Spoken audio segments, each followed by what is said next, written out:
Storyhinge Global, Episode 40, Story of Oil. Welcome to Storyhinge, where we unfold more meaning and value in everyone's personal story. At Storyhinge, we explore foundational ideas and beliefs through diverse personal stories in order to discover more meaningful paths, greater happiness, and accelerated growth in one's life. We believe everyone has a beautiful story to grow. Now here's your host, Jason Badari. All right, welcome to Storyhinge. Today we're bringing you something different. I'm Jason Badari, your host, and today I'm going to be joined by my brother, Vincent Badari, and we're going to talk about a global story. Something that impacts us all, something that's all around us, something we probably use most days of the week, and that's the story of oil. Answer a few of the questions about it on why it's important to know about it, how it impacts our lives, what's the history of it, and so we're going to jump at that today. This is a different format than the usual one for those of you that are familiar with this podcast, and we'll do this from time to time. And it took some research to come to this point, so these may be coming out once every 4 months. And I'll also be curious to hear on what you think of this. If this is a type of story that you want to hear more of. And so I look forward to your feedback. You can always go to the website, storyhinge.com, and go to the contacts page there and send feedback. Or you can just email me at jason@storyhinge.com. All right, guys, enjoy. All right, welcome to Storyhinge. Today we're going to spend some time talking about a global story, the history of oil, the impact of oil, and several subjects like that. Today I have my brother here with me, Vincent Badari. Hello. So one thing I think we probably should hit is go ahead and get most of my audience knows me a little bit, knows my background. I have and why we're studying this and what we did to prepare for this discussion about oil. My background's in chemical engineering.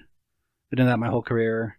So I've always felt like I've kind of been on the borderline of energy, studying energy. I guess for the first time in this last year, I'm working for one of the big oil companies. Before that, I've always, been in, I guess one of the points I probably should make is I don't want to have any particular agenda, really. I kind of came into this kind of like, I want to learn more about oil and why it's been so impactful. And one of the kind of the intriguing questions on myself and why I wanted to talk about this, in terms of story, I wanted to hit some global stories. We've done a lot of personal interviews here, individual stories, but I wanted to hear some global stories. And oil was intriguing to me because my whole life, I'm now in my 40s, and my whole life I've heard about how, I'll put that in air quotes, how bad fossil fuels have been, how bad oil is. And yet in my lifetime, I've just seen an increase in use of it across the world. So that's some of my background and my desire to talk about this. So in preparing for this, we've been reading, studying, trying to learn more about that. Like I said, I feel like I've been on the edge of the industry, but I've really learned a lot in the study for the past few months on this. So Vince, why don't you give us a little bit of your background and where your interests come from and what your desire of this discussion is? When my brother Jason mentioned that we should potentially do a podcast together, we went through several different topics, and then my background's I'm a pharmacist, and my background is obviously in drugs and in pharmaceutics and chemistry.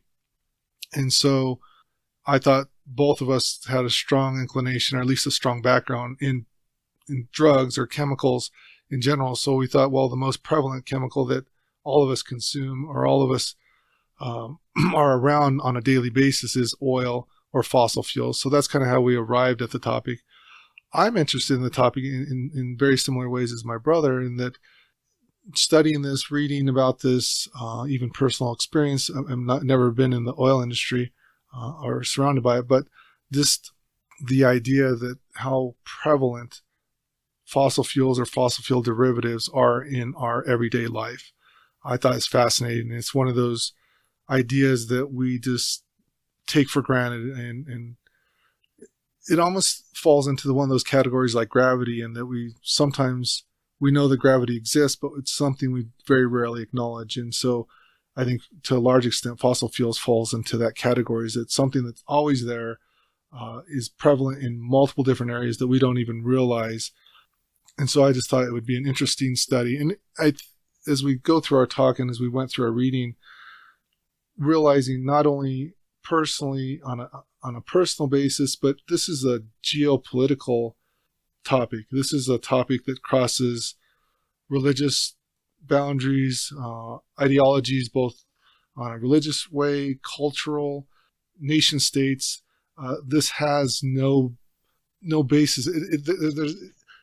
It's very promiscuous, the whole idea of fossil fuels. And as we go and look at the history, you'll find that it has no staying power in that there's no one entity that controls it. And so that's fascinating. And as we'll talk about more, is that it also impacts all kinds of our life that we didn't really realize. At least I didn't realize until I started studying more extensively. That's good. And I guess one of the questions that came up as we were discussing this and going through, we kind of asked the question, why should anyone care? Why should you as an audience member out there hear this and care about oil? And we kind of throw that question around back and forth and said, why should you care? I'll give mine, and then Jason, you can give yours. Is that I think one of the things is that until, maybe through this podcast, you realize how prevalent fossil fuels and oil are in your life. I think oftentimes we seem to think that only has to do with transportation. That only has to do with our cars.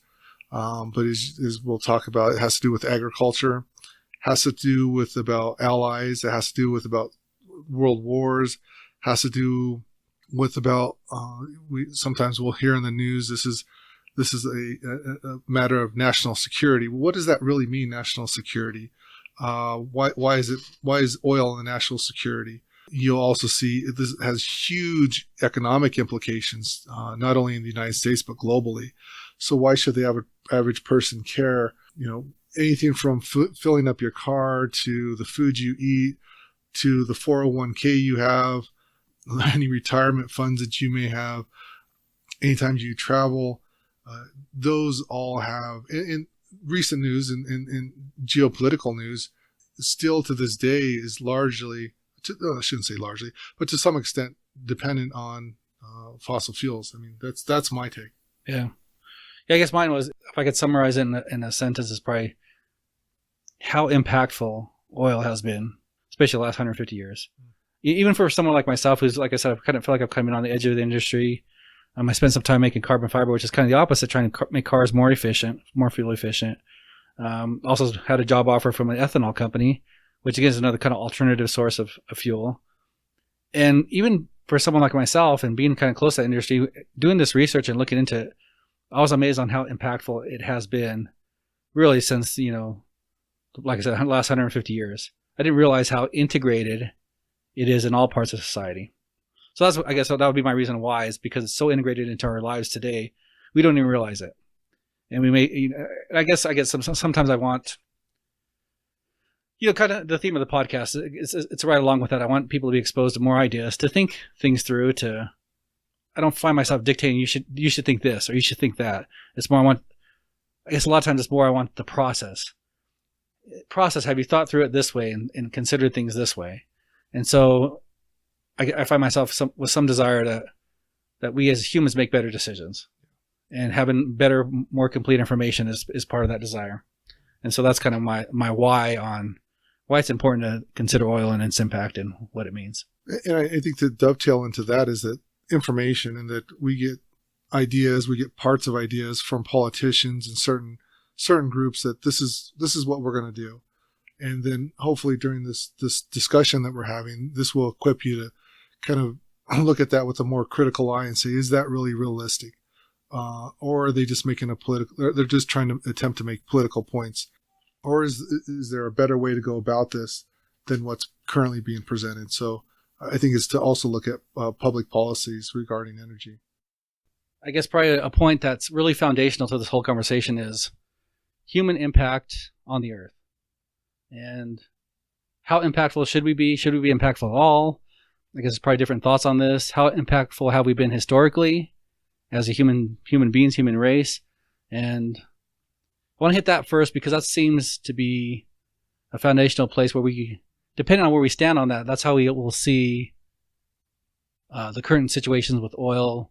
And we'll hit a little generally more fossil fuels, but we're going to try to stick on oil today. And we'll probably be touching on the borderlines of climate change. But again, that's not going to be the subject for this discussion. It's going to be primarily talking about oil, its history and its impact. And we'll go down that line. So I guess maybe that's that first question we'll start exploring then. So we'll look at what should human impact be on Earth? How should we impact this in our world and our environment? Or should we? Now, I think it's a fascinating question in that this is a question that I think we only in modern days have the luxury of asking. In that in centuries past, I don't believe anyone would ask this question because humans have always had impact. I mean, we've always attempted to manipulate our environment in order to benefit humanity, whether that was for building bridges, ships, housing, agriculture. And so it's only in recent times do we have the luxury to say humans should not be as impactful as they can upon the earth. So the topic today is oil in particular, is that should we be using oil or fossil fuels or oil in particular to the extent that we're currently using it because of the potential impact it has on Earth? That's an interesting thought. It's just the idea that you brought up, and I agree with that we haven't even thought about that question. A couple of centuries ago, no one would be asking, are we impacting the Earth too much? Are we impacting it negatively? What do you think? What's some of your ideas on why that's changed, or what is it about our society now that we can even ask that question, or are asking that question? Well, I think one is that we have the luxury too, is that for the past 150, 160 years, we've had the luxury of having cheap energy.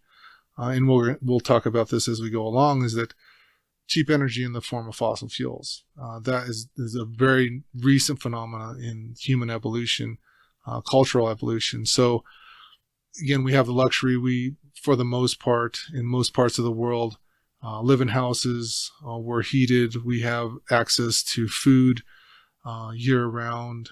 We have access to transportation that was unfathomable 150 years ago.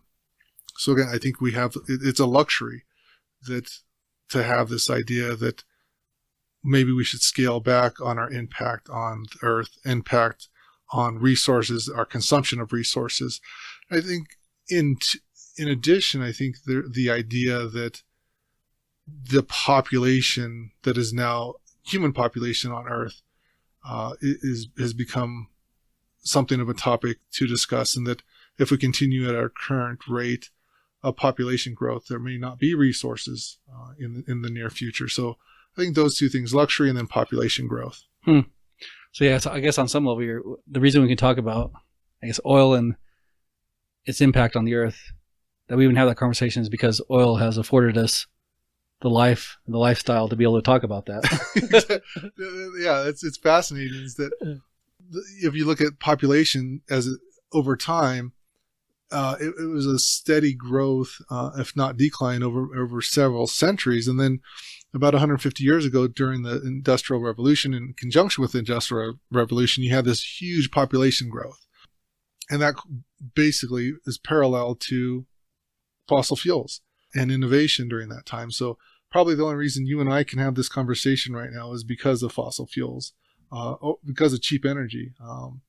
And fossil fuels allows us to have not only warmth and transportation, but food consumption, and that nitrogen fixation is based off of fossil fuels, or part of the process needs fossil fuels. So just our agriculture, our ability to have food available was in some part made available because of fossil fuels. So yeah, it's ironic that we can only have this discussion. Probably a large reason why we're here is because of fossil fuels. Now, one can make the argument that the impact that we're having on Earth is unprecedented in the past 150, 160 years. Okay, that could be a discussion that we have. The degree of impact is different than they had in the past. But again, as far as impact, we've always had impact. So I guess from that, why don't we go back a little bit in time here and go back. What did things look like before oil started being used? Before we had this cheap energy source? As we looked in studies, one is that you need warmth for one. I mean, unless you're living at the equator, you may not need as much, but still, you need warmth. And so before that, where was most humanity was getting their warmth or their fuel was from trees. I mean, that's kind of where it was. So you either burned wood, and so you need forest, and this is fascinating that one can almost make the argument the reason that we still have forests is that for fossil fuels, you changed one fuel for another, and that you changed above ground fuel for below ground fuel. That's just a fact, is that we needed warmth in some way. We needed to cook something prior to the mid 18th century, early 18th century. The only way you could do that was through forest or wood. And so, that's kind of what we're looking at before. Transportation, obviously we didn't have any combustible engines. We didn't have any cars. If you're looking at traveling between countries, you're either looking at, the other way we harnessed energy is animals. So at some point in time, New York City was nothing but, to a large extent, was horses. So even if we wanted to regress to that point, is that everyone would have a horse, is now you're dealing with horse waste in a population. So just imagine that as everyone in New York City or a family having one or two horses. And so there had to be, this goes back to our point, is that at some point you have to harness energy. And it's just a matter of trade-offs, is how do you harness that energy? And in the past, their energy came from either forestry or other animals and horses for transportation. So, or you also hit the other people with, in terms of slavery. There's another way you can get energy. Yeah, maybe we should hit just what energy. Maybe we don't. I don't know if we think about this enough. But what is energy itself? Energy, in the way we use it, humans, it is the power to do more work, the power to do things. And like you were talking about, we said, well, we used animals to help us increase our power. We use wood for fire to increase our power. In a lot of ways, it make heat. Yeah. Then we started using steam engines. Yeah. So again, we're using heat, making power, making little engines to do work for us. And sometimes we use slavery to increase our power. We had other humans doing work for us so that we could increase energy. So I think just having that concept of energy, in that, very simply, it's just the power to do more work. And maybe we should bring this up right now. The typical human consumes about 2,000 calories a day. So you can say my human power, about 2,000 calories of work a day I can do. And we'll just use that. That's a pretty good average. You could imagine an ox or something would have more calories he has to burn. So you can increase the work you can get done with getting an ox if you're working in a field. And as we get into oil, we'll talk about how much energy is actually in oil, and then you can harness that energy and create things. So it's important to have that concept of energy, what energy actually is. Yeah, you hit on a couple good points. I think we won't get into a lot of detail with this. Is that it's fascinating. It's a fascinating discussion to look at both forest, the forest that currently exists and that existed before, and in addition, is that you can probably make a fairly good argument for slavery, and that why did slavery, despite the Civil War in the United States and then abolishing slavery in other countries, that almost paralleled the Industrial Revolution. And so you basically, to some extent, you can make the argument that we traded out machines for slaves and that they were no longer needed. You no longer needed 600 slaves or 200 slaves on your plantation because you had machines to do that work. Where if you didn't have the ability to capture this energy, you were going to need it somewhere. So it's a fascinating discussion that you can have there too. And so let's jump into, I guess we're rounding up prior to oil, what things look like. Basically, we're, again, summarizing, we had our basic human power. My 2,000 calories a day I could use to go work in the farm, create something of value. Maybe I had some animals around me to help create some of that. And kind of brings us up to the middle 1800s. Yeah. The middle 19th century is when things started to turn. And I guess maybe the start of that is lighting is probably some of the foundation of humans started, having a desire to have lighting at dark. And the first big source of that was actually whales. Correct. And whale fat. And humans started utilizing that and quickly started exploiting most of that resource. And that started to dwindle. And oil fat became more and more expensive as, we'll probably hit some more of this, supply and demand. As that supply went down and the demand was still high, the price went higher and higher. And so people started exploring other ways to find lighting sources. And that takes us about the middle 1800s, Vince. I think you've got some story we're going to hit on that part. Yeah. So, the whole idea is that, whale oil became expensive to the point where only the very wealthy or affluent had access to it. And so then they were looking for alternatives, and alternatives, keep in mind, I think as we get into this whole story, is that oil has been around forever. I mean, in human terms, it's been around since we've been around. So, but never, there had yet to be a time where all the innovations, human independence, and ways of looking at, even capitalism gets into this ability to use oil as a commodity, actually commodify it. Because you keep in mind, I mean, people had oil before. They used it sometimes for lighting, but it was never commercialized. It was never a commodity. And it was only during this time where people started realizing that the population of whales were becoming harder and harder to acquire the oil, the whale oil, that then oil came on the scene, and people thought and this is multiple different entities looked at this.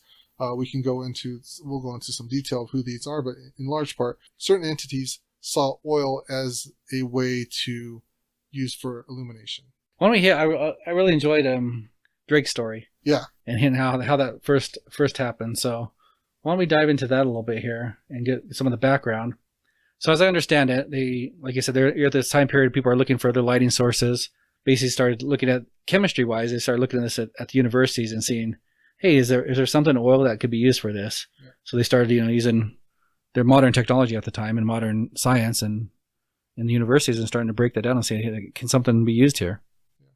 No, I think this is a trivia point, but I think even in the United States, oftentimes we think of, where did oil start? We're in right now. I think for the most U.S. mentality or most mentalities that it started in the Middle East.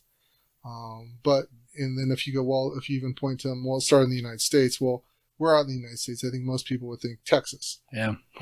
But I mean, it's fascinating to find out it actually started in Pennsylvania. It's Titusville, which is about 2 hours driving north of Pittsburgh and about, I believe about 2 hours roughly southeast of Cleveland. So kind of northern Pennsylvania, northwest Pennsylvania is where this all started. And this particular area had always had oil, but no one had ever commercialized it. And so there had been a gentleman who had a lumber mill, owner of a lumber mill, and he went out there. I think Dr. Brewer was the first gentleman who owned the lumber mill. He went out there, found it, he brought it back to the New England area, and he shared it with one of the chemists from Dartmouth named Dixie Crosby. And Dixie Crosby then passed it on to a businessman named George Bizzle. Now, George Bizzle, being a businessman that he was, he then contacted a gentleman at University of Yale University, who at the time, his name was Benjamin Silliman. Benjamin Silliman was the preeminent chemist of the day. So he was at that time well into his career, at the end of his career. But anyone who knew anything about chemistry and geology, for that matter, Silliman was the person to go to. He actually started Yale's medical school. I believe there's still a statue at Yale University for Silliman. So this was a very well-known gentleman. Bizzle sent the sample that was brought back from Pennsylvania, and Silliman looked at that and said, yes, this potentially has the properties necessary for illumination. There's some, depending on what story you read, Silliman also had some financial interest in making his report very beneficial. I'll put it that way. So he put the report together, and then Bizzle went out and looked for someone to invest and to basically explore oil in Pennsylvania. And that's where we get into Edwin Drake. Yeah. In my studies on him, just fascinating. It seemed like he was always very much in the theme of Storyhenge and hearing people's personal stories. A couple of people in this investigation have come out, and he was one of those interesting characters to me, where it seemed to be like once he got an idea, went for something, he really went for it. And as I believe at the time when they found him, he was injured. He was also a railroad conductor. Mm-hmm. And so because of that, he had free passage on the railroads, Yeah. which I think was probably part of the reason they chose him, because he could get out to Pennsylvania and actually do this work with free passage. But he was injured there, and by the stories I read, that he was a kind of a storyteller himself, and would sit and tell stories, and kind of had that, seemed like he had some of that little bit of flamboyant kind of personality. And I don't believe was it Bissell that found him, or was it one of the other investors? Yeah, I think Bissell found. Yeah, I'm sorry, Bissell's company. One of the investors found Edwin. Yeah, and hired him out to go explore this oil in Pennsylvania. And so that's, I guess, some of the interesting part of his character as he went out there. I guess I don't know where the innovation ideas came from at this time. I don't know if it was from himself or from the investment group, but he decided for the first time, maybe this goes into his character a little bit, to try to drill for oil, which was unheard of at the time. And there was drillers for salt. Yep. For salt, they drill. So he was basically saying, well, we'll use that same technology and try to drill for oil. And this kind of hit me on talking to entrepreneurs, people who go out and, make, I guess in my mind, make a difference in the world, make an impact. He reminds me of that kind of character, where he really didn't listen to other people, what they said, because a lot of people, even the people he was hiring to go do this drilling, laughed at him, saying, you can't drill for oil. This is a silly idea. And some of them walked off on him because of that. But he still went through with it. He kept pushing through, ended up hiring some in and started drilling. It really didn't go very well. If you want to hit on some of that, Vince, on how. Yeah, I mean, it wasn't as if this was instant prosperity. And I think the key thing to keep in mind is that no one knew how to. No one, as Jason mentioned, is that no one was drilling for oil, for one. So the only way that they thought, how do you get the oil? They thought, well, where the oil is in this creek or near this creek, it's been there for centuries. That's when we start drilling there.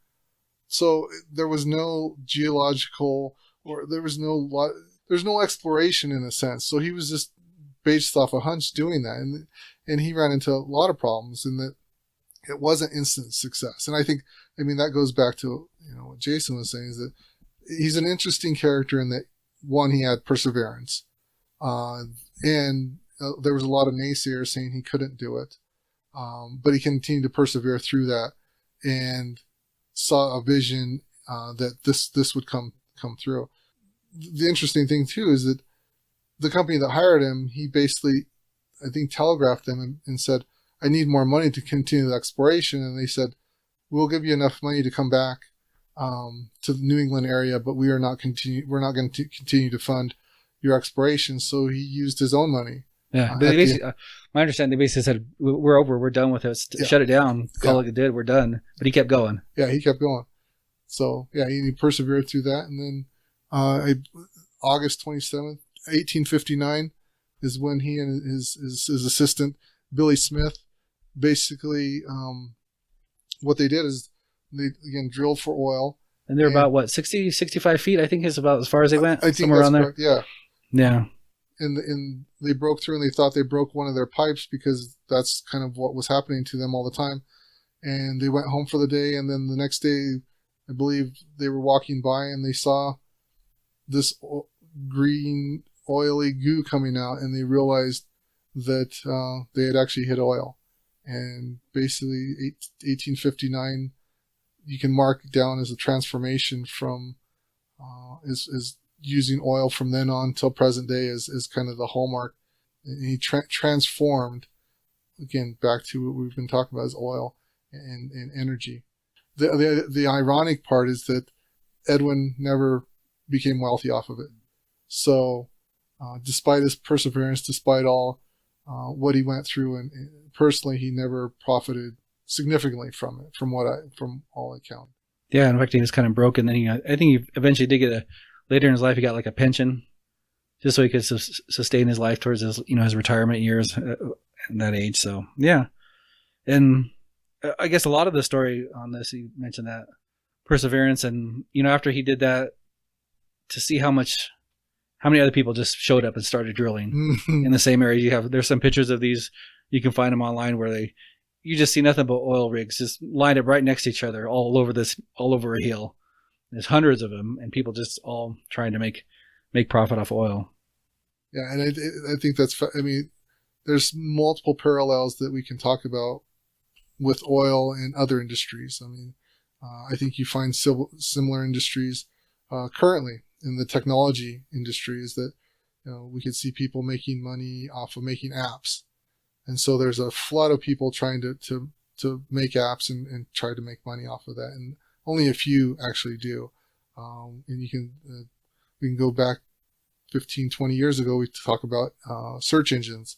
Same thing. You have this plethora of people trying to make search engines or websites or whatever you happen to be in technology, is that you see this first person who kind of broke through and showed that you can actually do it. And then you have all these people who followed right behind. So what's the next more significant part of the story going in history? So basically things started taking off from there. We saw an increase of, really it was kerosene, what they were producing first off of oil. And that was used for lighting lanterns and lighting.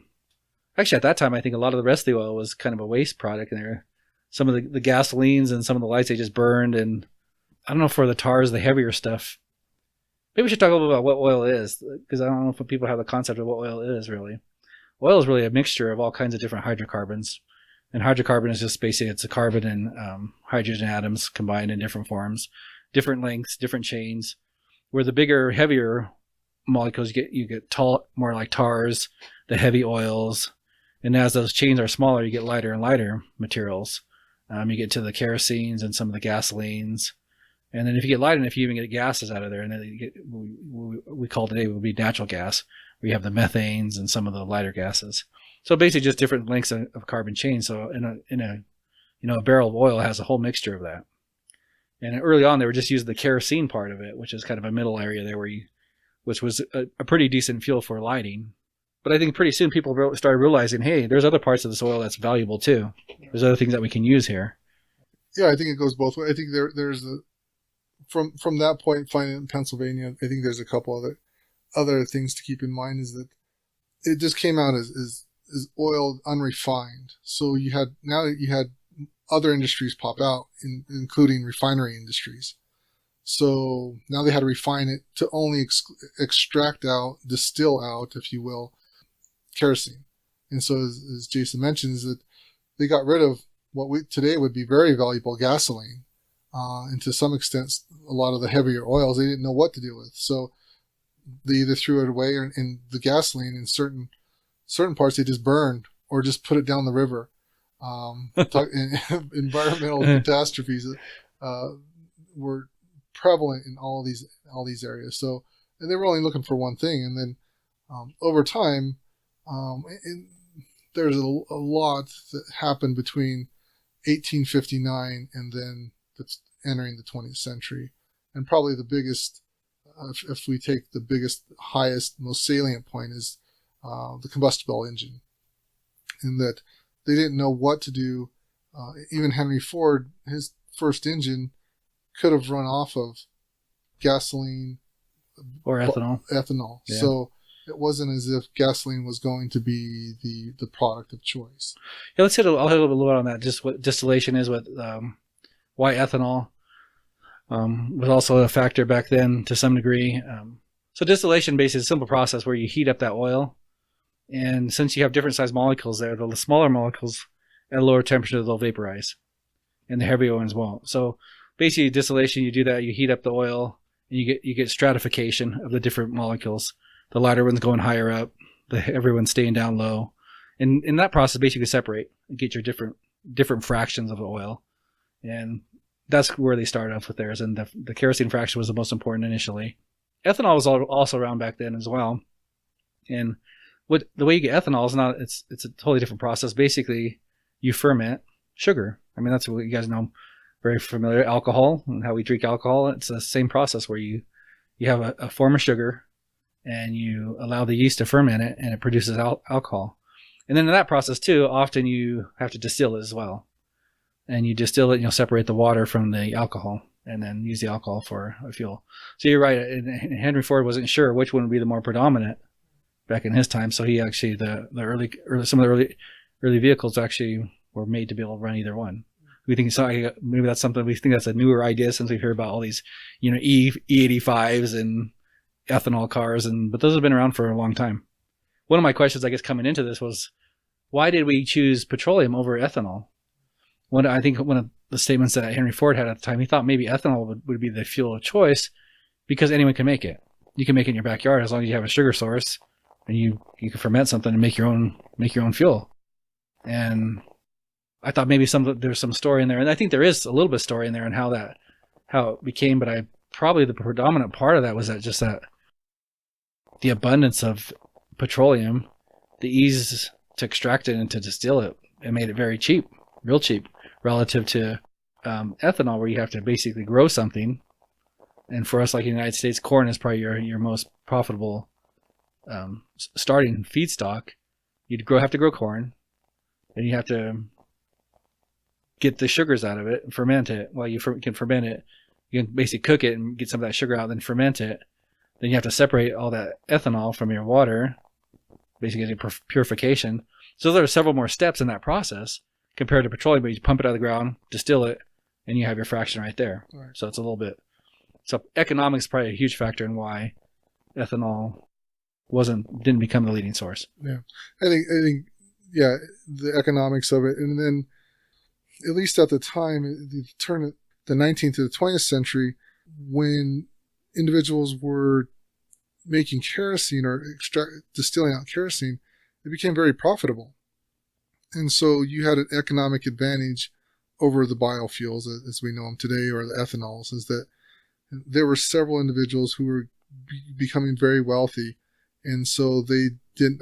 I can't see why they would want to relinquish that in any way, shape, or form. So they were bent on trying to make this as profitable as possible. And I think part of the story too is that if we look at it, what was coming, so many things happen in the late 1800s, and that as far as economics, is that the kerosene started to dwindle. And it started to dwindle because we started getting electricity. So then it's like, well, the companies who were making money off of oil, they were kind of caught in between. Well, no one is as interested in kerosene, or the interest in kerosene started to wane. So what are we going to do now? And at the same time, that's when you had the combustible engine. So along with electricity was the light bulb was invented right about then. So the whole lighting industry using oil for lighting started to dwindle. But luckily, like you're talking about, automobiles were taken off about that same time. Exactly. Yeah. So the industry kind of got lucky in that sense that its main, end source was going away as another big source was increasing. Exactly. Yeah, and I think at that point, which was at the end of the 19th century, entering the 20th century, that's what we saw. And I think, again, none of this was anyone, I believe, trying to manipulate the market or anything like that. I think some people would make that argument. I don't think that was the case. It was just a case of innovation at the right time, at the right place that allowed this to occur. And then as we entered the 20th century, I think there were certain relationships that occurred that had never existed before. Because keep in mind is that there had never been an industrial revolution before. I mean, it wasn't as if countries were aware of this, and their laws, as you study and look at the laws weren't made to, at least in America, weren't made to take into consideration large corporations that were now coming on board. And so you can look at antitrust acts or antitrust monopolies laws coming into play in the early 20th centuries, because the founding fathers never thought that a company would be that big. Their mentality was in an agrarian culture. So you had now these large corporations who controlled a very vital resource. Now you had relationships that had never existed up to that point between private corporations and governments. And the reason is that, as we'll talk about right now, is that as it moves through, is that now what I alluded to earlier is that it becomes a matter of policy and military policy, is that you start moving into the transportation of tanks, initially it was ships, started moving from steam and using coal to start using oil and gasoline. And so when you start doing that, now and the UK did this first, now your whole military system is based off of having access to oil. And that's where we are when we enter the 20th century. So you have the combination of the combustible engine, internal combustible engine coming on becoming more prevalent, and you have military governments deciding that we are going to now move to oil as our primary source, energy source for transportation in our military. And so yeah, you can see how this starts tying into national security, into nation states, and the whole level there. One thing I do want to hit on, one other, I guess, a prevalent historical figure on this, and most people who know anything about any history of oil will talk about John D. Rockefeller and Standard Oil and the behemoth that it was back at this time. And I want to jump into that story a little bit and go talk about him individually, but the company itself, and maybe some of the factors on why it was so influential, why it did what it did, and a little bit about John D. Rockefeller himself. I think another one of these historical persons that I find very interesting, and how he did and why he did, and who he was, type of questions. Yeah, I think there's several books out there about John D. Rockefeller, and I think any entrepreneur out there, anyone who has a business, I think would do well in studying his life and seeing what he did. I think he's often characterized, I think to some extent mischaracterized, as a greedy individual who didn't care anything. But at his time and place, I think he's a fascinating figure, an amazing businessman. We did some calculations, and his net worth at certain points in his life exceeded. Yeah, right now, if you brought it to today's dollars, he'd be in the high $300 billion level. So you have, I think right now, as we speak today, and this is in July of 2017, that I think Bill Gates is probably the highest right now in the 80 billion level. Then you have, Warren Buffett, and I think he's in the 60 or 70s. Then you have, a few others. Yeah, Bezos out there now. I think he's in the 60s, 50s or somewhere. So yeah, Rockefeller right now would be probably worth the top 5 or 6 all combined together, right, in terms of his value at the time. So hugely wealthy and hugely influential at the time. And so I think to pull a couple things from Rockefeller as a businessman, entrepreneur, I think one, his business ethics, I think, come into question by multiple individuals depending on, when you read it. And I think we have the John Desai of modern day that you have to keep, they had no antitrust or very little antitrust legislation at the time. So essentially what he formed was a monopoly to a large extent.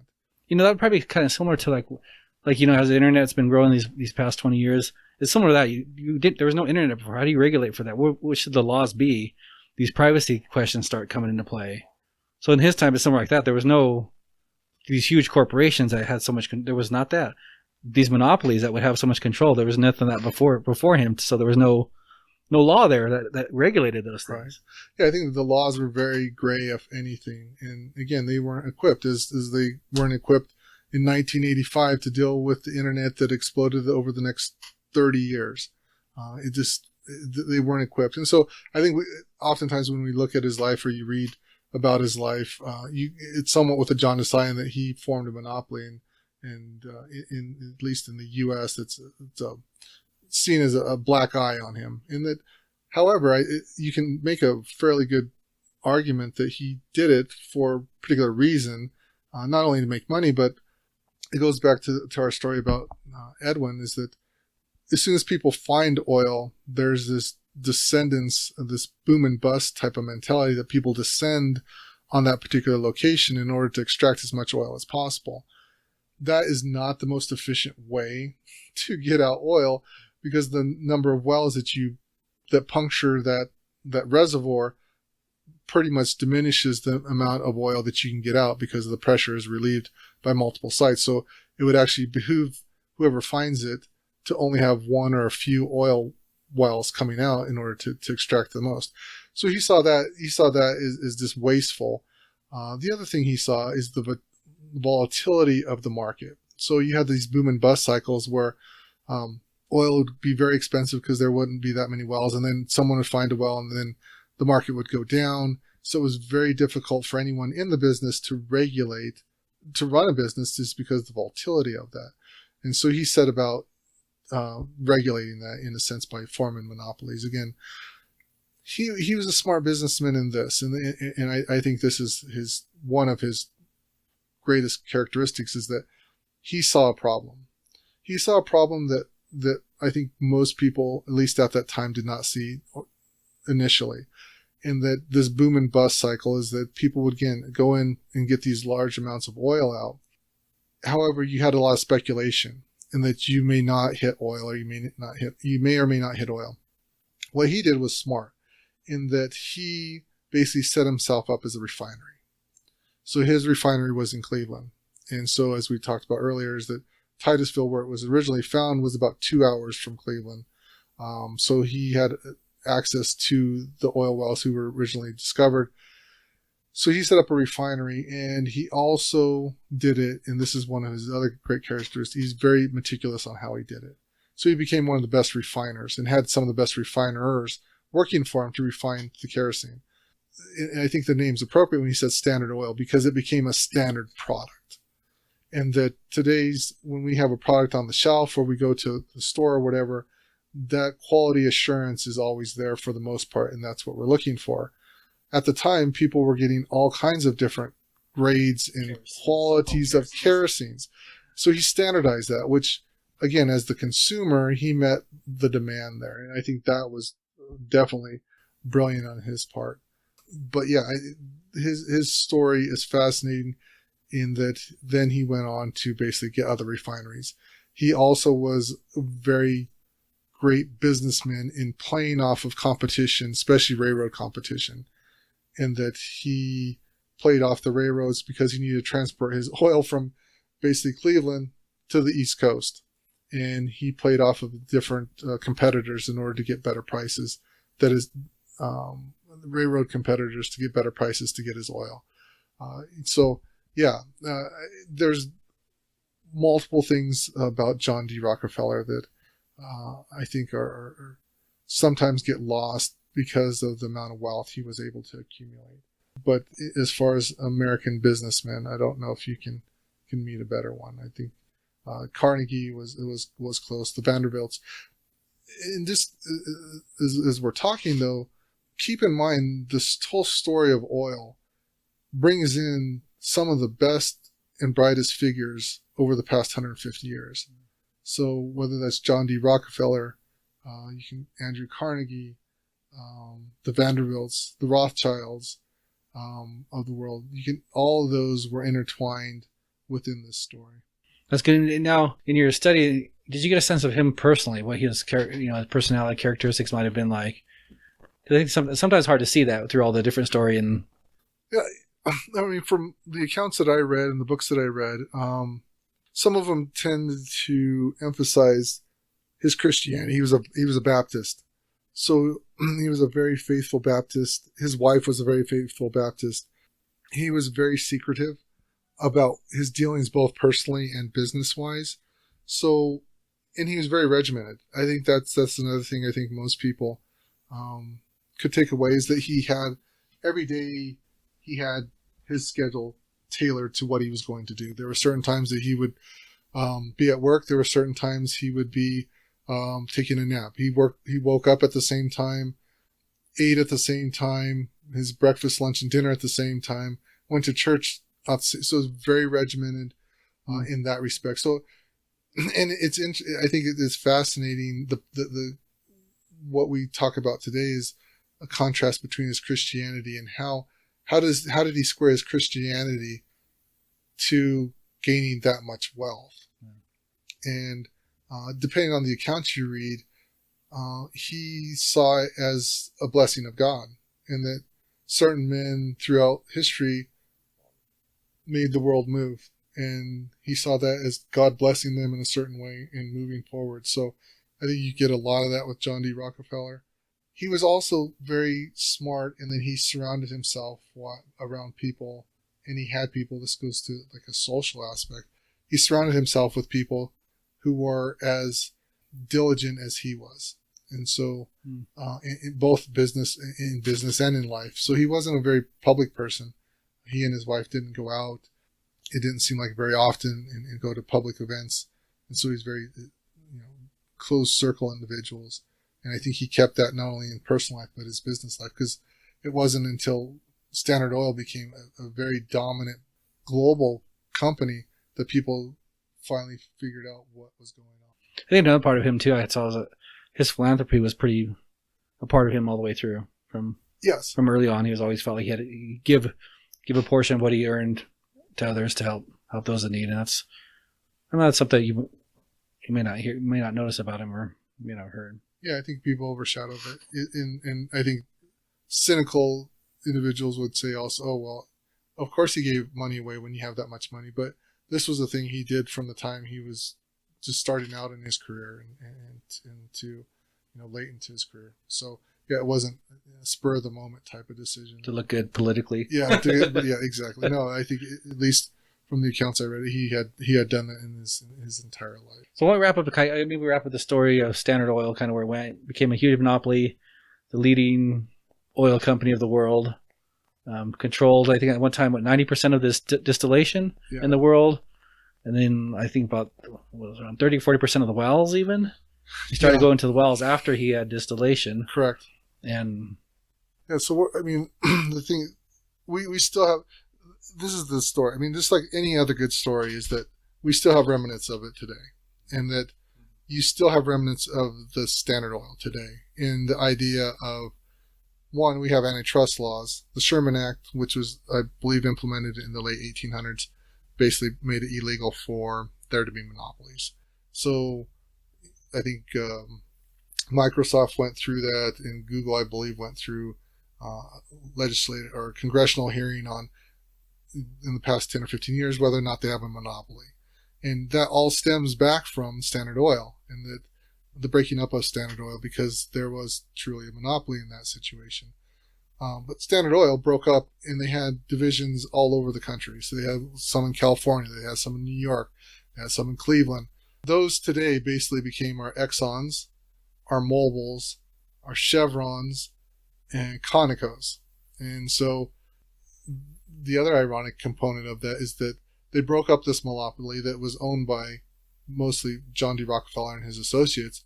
But by breaking it up, it actually made him more wealthy. Yeah, it did. So his wealth wouldn't even have been close to what it was if it had been maintained as a monopoly. But because it broke up, everyone invested in all these small little Standard Oils, which would be like your Mobiles and your Exxons, and made him even more wealthy. I think there's a story about that. I think he was golfing with one of his buddies when the legislation came through that they were going to break up his company, and he told his buddy, "You better go buy some stock in the company," because he saw that it was going to actually increase his wealth by breaking it up. Yeah, and to some extent, it wasn't.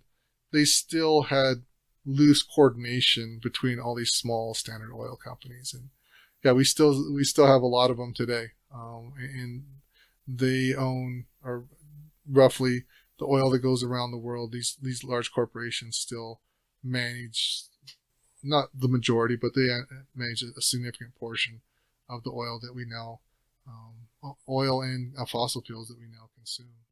All right, let's jump into, I guess, a turn into the 20th century, where I guess in my mind that oil becomes even more dominant and really takes on a larger role in geopolitical climate, alliances along the way, and how that happens. So I guess the first thing we've touched on already is the increased use in automobiles or engines or doing more machines with oil.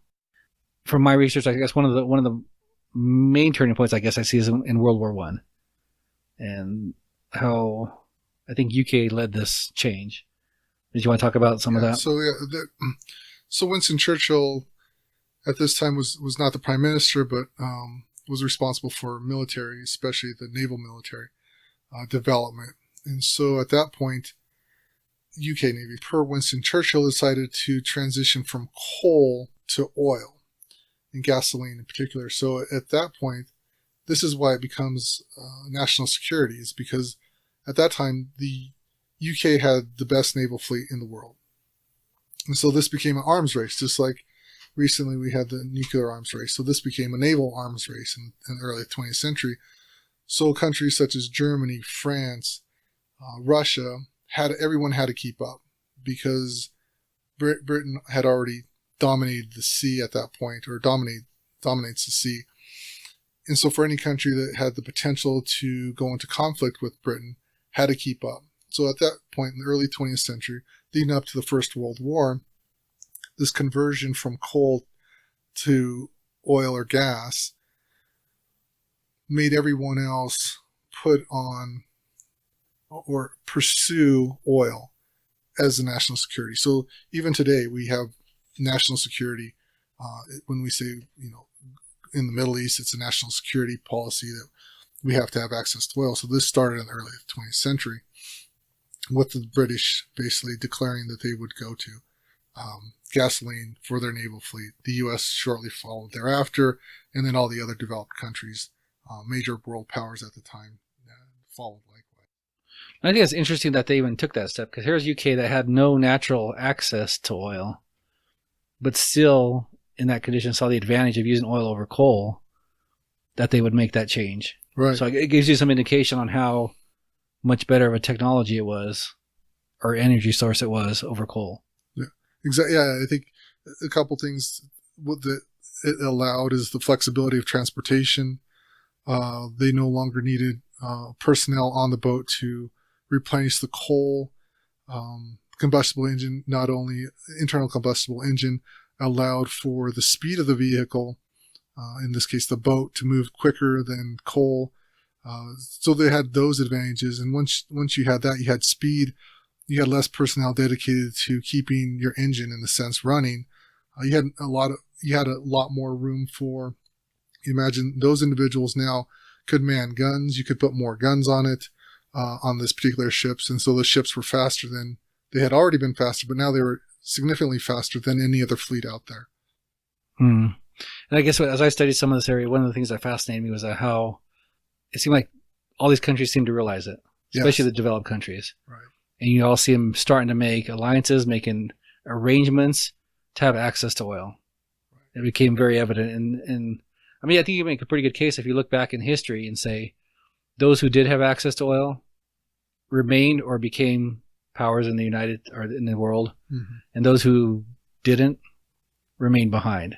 Oh yeah, I mean, again, a matter of national security. If your military is now transitioned into oil, or is transitioning into oil, and then you get access to oil, because as you mentioned, the UK didn't have that many natural resources to oil.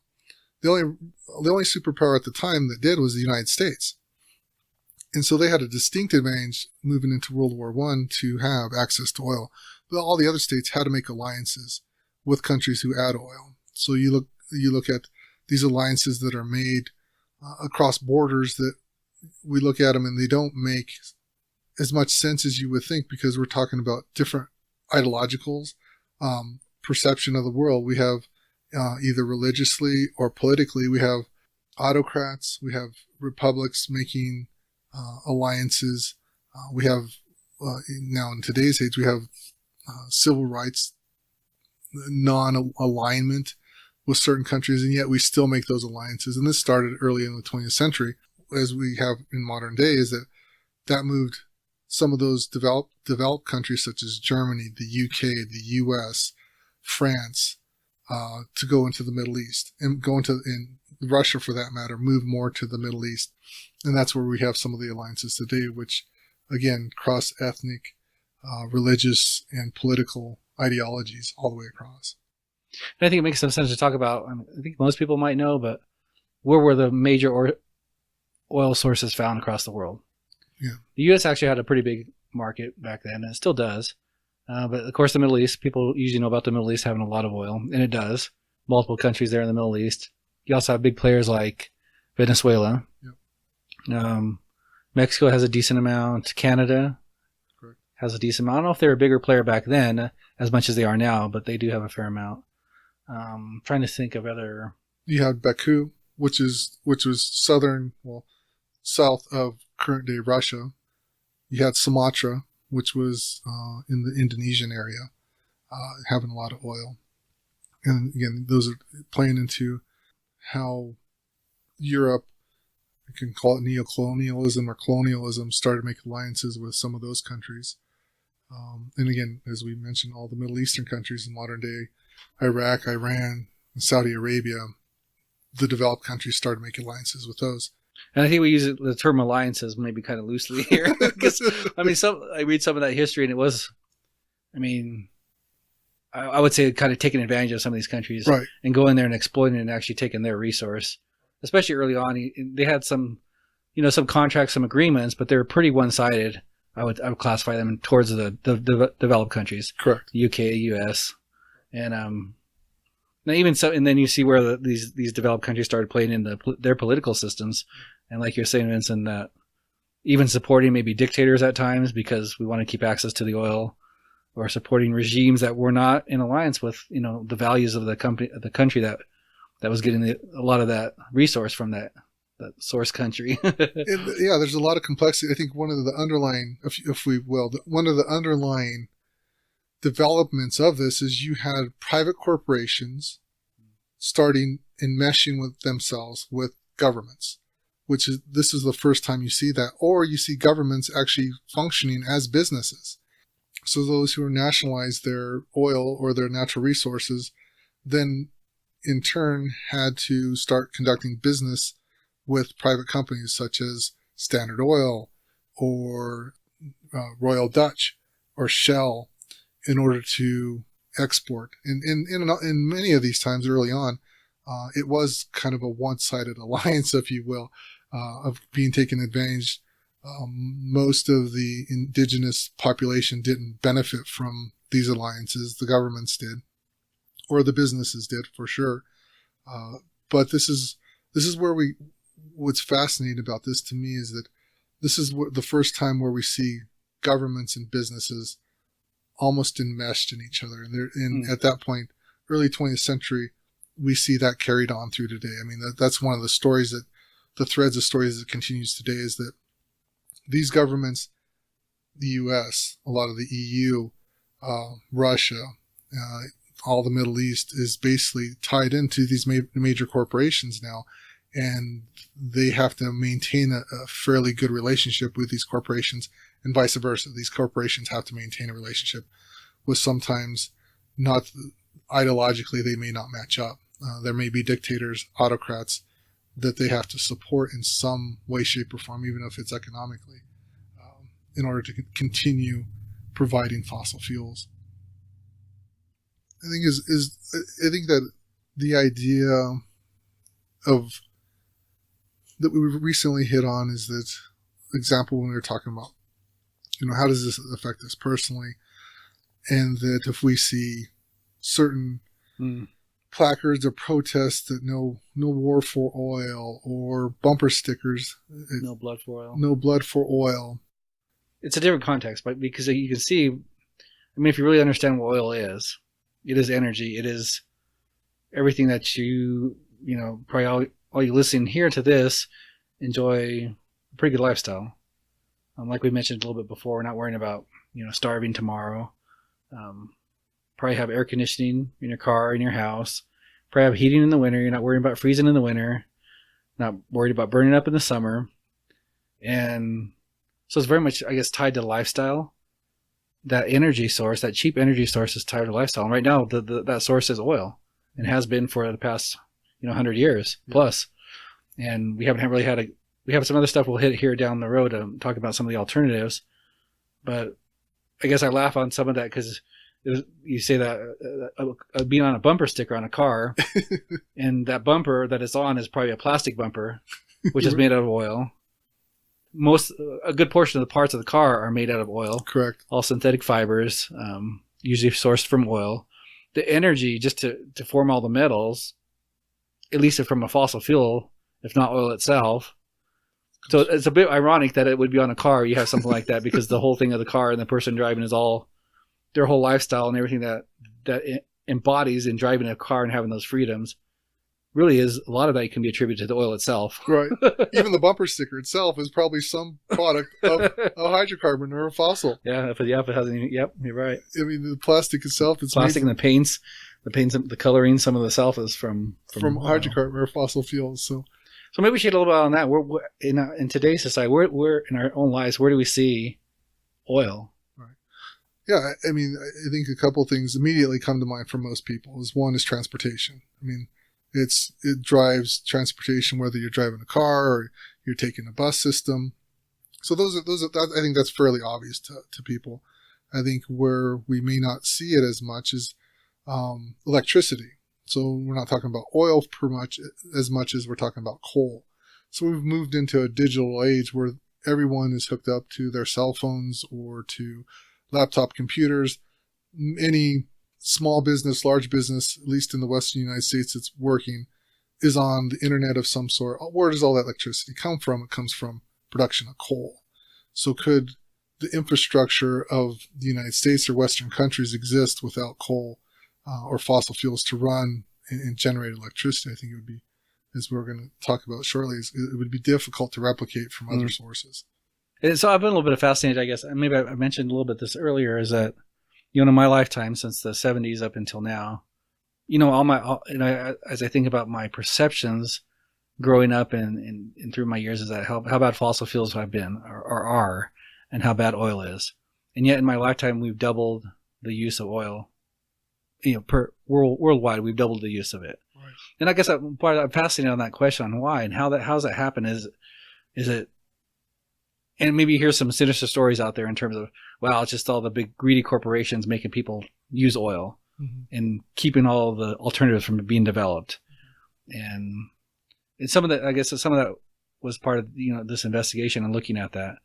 And I guess at this point, my main conclusion on it is it really is that good. Right. It is that powerful, high density energy source that's pretty cheap to get. And being that, it just outcompetes a lot of the other things that we'd like to use instead. That would be more, I guess politically better, because I do acknowledge the problem, but oil is in only certain parts of the world.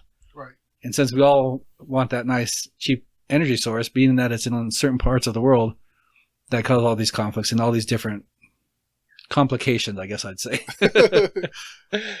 Yeah, I mean, I think that's just one, it's cheap. The complications are, it never has been and probably never will be in a situation where, example would be New York City, you're not going to find large hydrocarbon sources under New York City. So it's always been, we go back to the original story of Pennsylvania. If it was found in Pennsylvania, Titusville is not close to any metropolitan city. So it's always been a situation where the source of oil, fossil fuels, has never been close to where it's really needed. So there's always been this transportation. There's always been this production, extraction, refinery that is not where it's actually needed. And as time has gone on, that has introduced other complications with nation states. But again, it's cheaper than anything that's been available up to this point. And again, it's a very flexible energy source compared to other stuff we have. You said something about, we consume, as an individual, we consume about 2,000 calories. Mm-hmm. And so that's how much, quote, work we can get out of it. A one human power per day, 2,000 calories you can do. But how much can gasoline do? Yeah, and about a gallon of gasoline has about 30,000 calories. Okay. So basically, in a very simple view, if you say, okay, here I am as a human, I can do 2,000 calories of work in a day, but now I have 1 gallon of gasoline available to me. Now I can do the power of 15 more people in one day. Right. So you just multiplied your power by 15 times by having access to one gallon of gasoline per day. Right. So you can see just how that can so much tie into improved lifestyle. Now, instead of working all day long just to supply food and shelter for my family, now I have more power. My neighbor can do all the food supply, and now I can do something else. Right. And you start getting more specialization, more things getting done with fewer people, because you're basically multiplying the power of a person. And that's phenomenal to me when I think about it. Just 1 gallon of gasoline is same manpower as 15 people. 15 people works in one day out of 1 gallon. And there's there's very little resources like that available. Economically, can we find other energy sources that can produce that much energy? Yes, but are they as flexible or as accessible as oil? And that's really not. That's how we got to the point we are now. Is that no? If there was a cheaper energy source, I think someone would have definitely exploited that by now and brought it to the mass populations because it would be economically very beneficial to them and to other countries for that matter. I think we should break down the in a barrel of oil. Where does it go to in our current today? So if you have a barrel of oil, about I think 55 to 60% goes to gasoline. You have the heavier portions, tars, and I have to look at percentages on that. How much goes to tars, which a lot of that goes into asphalt. Right. You have an asphalt source there. We're kind of hitting all the different sources where it kind of goes today. I think a lesser percentage, around 10, maybe 15%, that goes into plastics, synthetic type materials. You have pharmaceuticals in there as well. You have fertilizers. You have natural gas, which is a small percentage too, but then you use that for heating, warming. So yeah, so a large percentage really, I guess the liquid fuels are mostly transportation fuels. I mean, Correct. That's still mostly where we use that. So diesels, gasoline are your two big ones. Yeah, I kind of chuckle. We were laughing a little bit earlier that we were kind of looking around this room where we're recording this. And I mean, there's oil everywhere. When we really look at it, we have, my laptop here is made of plastics, all oil. The energy sources, oil. I mean, and I imagine most of you out there, no matter where you're at, if you look around yourself, there's oil. Or yeah, we touched on not only the physical stuff around us currently, but we mentioned a little bit about agriculture. And nitrogen fixation is dependent on fossil fuels so if you follow, as we've been talking, this from the 19th to 20th century, population increase has been unimaginably compared to any other time in history. Well, in order to feed that population, you need food. And to a large extent, that has been supplied by fossil fuels. So consumption of food in growing seasons and the amount of food that you can produce is in large part based off of the amount of fossil fuels we have, cheap source of it. So I guess I don't know if there's anything else I want to hit on history-wise. Kind of seems like we're coming up to our today and maybe what the future might look like or what could we do. I think the other thing to keep in mind, we start off talking about national security. I think the other thing I think that we should at least touch on a little bit is that in current day, if you look at national security, when countries do go to war, they have to have access to oil. And so one of the tactics could be, or is, or has been, cutting off another country's supply to gas and oil and impinging on that or making it more difficult for them. Because any nation state in the developed country that you cut off oil from, they will lose the war in very short order just because of the dependency on it. I guess another way, I don't know if we mentioned that yet, but another way to look at oil or gasoline is basically it's food for machines. Yes. I mean, that's a simple way to look at it. Right. I mean, we have food that we need to survive on. Machines need food as well. And their food, predominantly in our world right now, is gasoline or diesel. But either way, you have your liquid petroleum fuel. Right. So if you cut off their food source, those machines don't do anything. Right. And in terms of war, it's all machines. Right. Right. So you cut that off and there's no more war machine. So maybe let's see if you have any more input, Vince, on this basic question. Why has it still been so influential then? Now, we're not going to dive deep into it right now, but you can talk about climate change and some of the adverse effects of using fossil fuels and putting CO2 in the environment. Like I said before, that's been a message I've received my whole life. Mm-hmm. And yet we haven't been able to move away from that. Is it really just because it's just so darn good and cheap compared to all the other sources? Or are there really some sinister things out there that are keeping it from being for us being less dependent upon it? I mean, I don't see it as more sinister. I think we have yet to find another source of energy that's as flexible, as flexible as petroleum. It can be used in so many different other areas. Yeah, I think it comes down to economics. We have so many different processes that are dependent on petroleums. Now, there's certain things that we could just not make. Now, whether people are exploring those or not, I mean, I think you could, but again, you still have a cheap resource that's still out there. So I don't think it's sinister. Again, some people could potentially make that case. Well, here's another argument kind of along that same lines I hear sometimes. Well, it's the big oil companies that are pushing and keeping, alternatives from developing. Yeah. In your research, and I'll comment on this too, how much do the big oil companies really control the oil and the prices and the whole supply of oil? Yeah, I think early on, Standard Oil obviously being the prime example in the early 20th century, that I think you can make definitely a case that Standard Oil controlled oil production globally. As time has went on, though, we talked a little bit about exploration, colonialism, if you want, neocolonialism of different nation states, exploitation of places like Venezuela, Mexico, the Middle East. As time has gone on, the power, in my opinion, the power of corporations on how one has access and how much access one has been diminished, because the vast majority of oil now is controlled by nation states.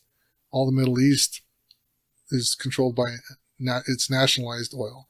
Mexico's nationalized oil. Venezuela's nationalized oil. And so the corporations, I think, again, you can make the case in the early 20th century, they had a lot more influence, but that influence has been lost to a large extent by nation states. And again, that goes back to our original discussion that we start off with this time, is that it's a matter of national security, and that these countries realized that we can't just give up our resources freely. And so they took it and they used it as a political tool, as a political chip over time and during over the course of the 20th century. These corporations, I believe, have less power. Now, do they still have a lot of influence? Oh, yes, they do.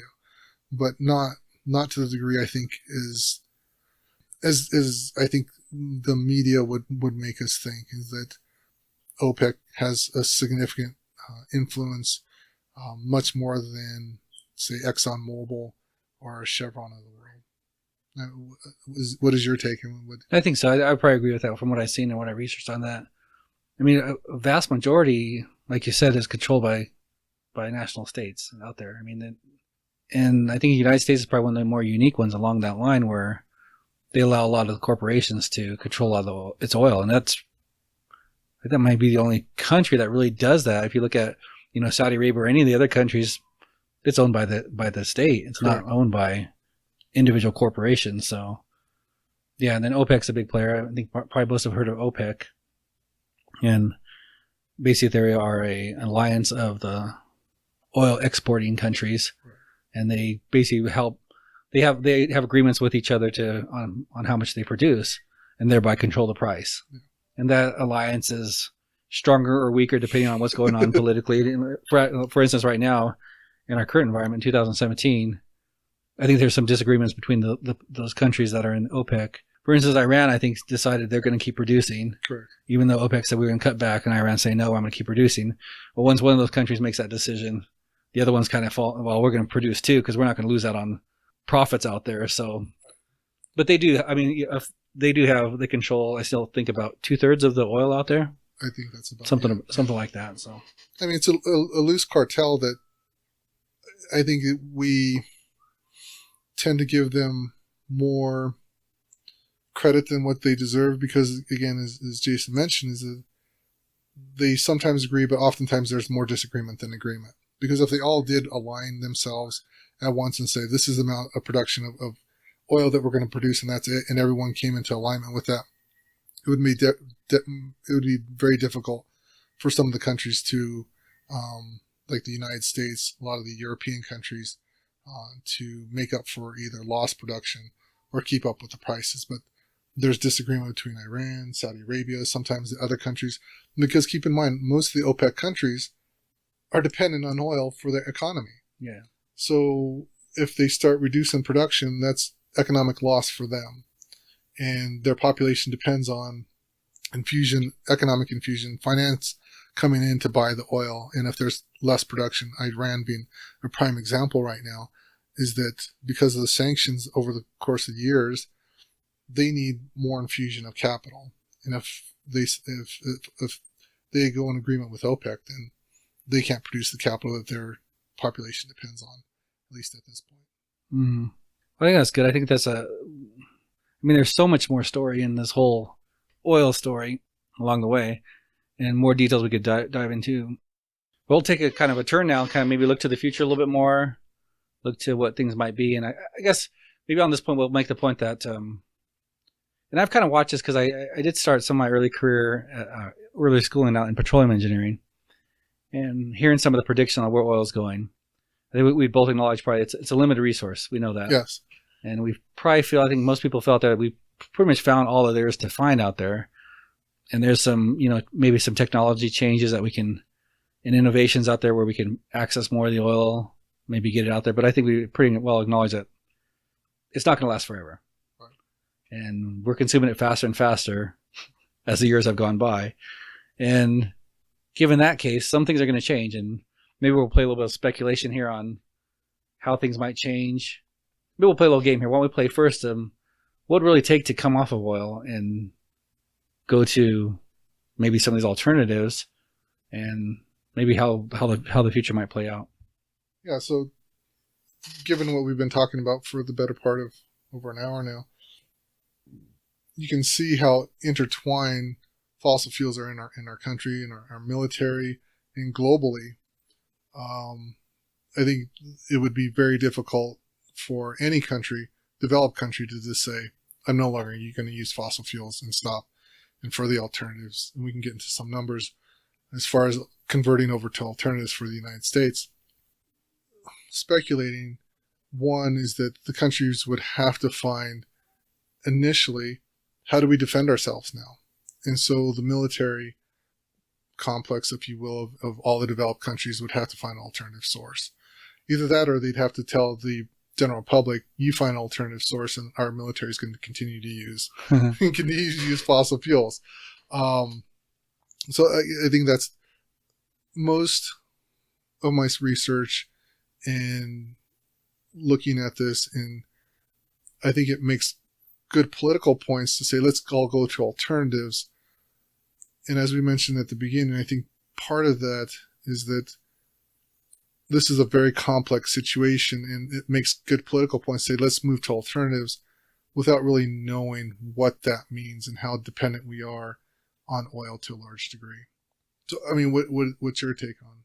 Yeah, I think so. One thing I did want to hit on is I guess the concept of the supply and demand, and a little bit what happens when you increase price on something. Yeah. So, so far supply has been able to keep up with our increasing demand, or really, I mean, over my lifetime and since before then.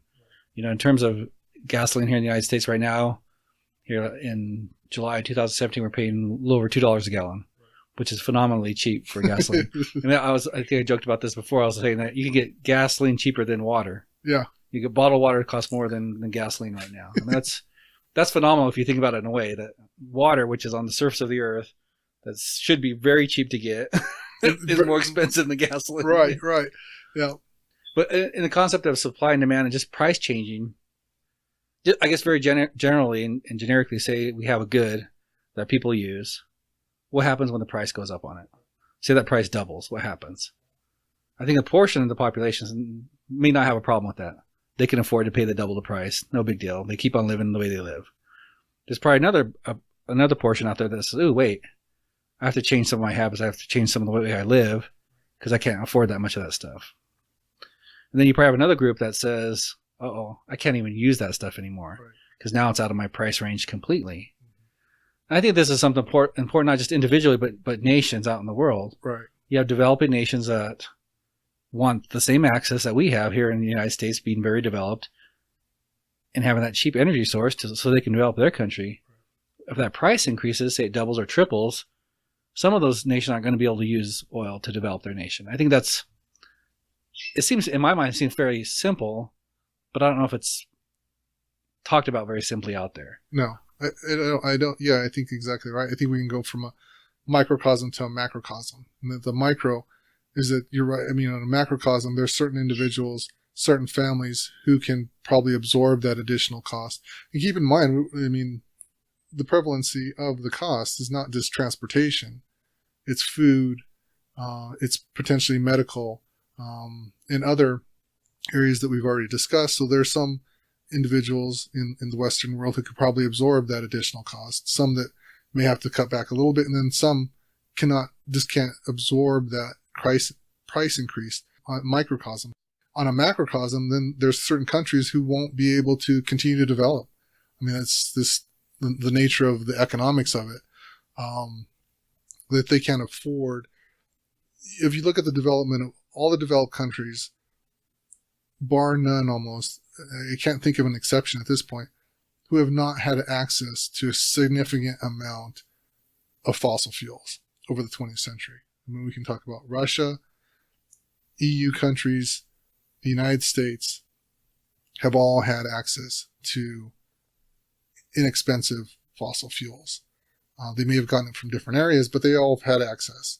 Now we look at India and China being developed countries, developing countries or developed countries to a certain extent, depending on how you define it.